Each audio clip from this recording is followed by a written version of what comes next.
सो बैनी साहब आ गए यहाँ पे। उसको ये था मैं किसी कॉल पे बात कर रही हूँ, तो बैनी साहब ने बहुत ज़्यादा शोर शराबा किया हुआ था। तो अभी देखिए मेरी गोद में आके बैठ गया ये बंदा।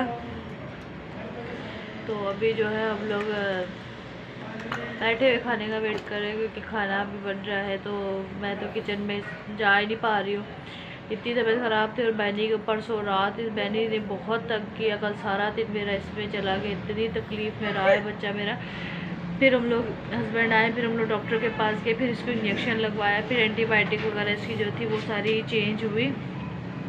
और फिर मम्मा ने भी एक देसी टोटका होता है वो, मतलब कि फटकड़ी होती है, फटकड़ी को फुला के तवे के ऊपर बीच में नमक ऐड करके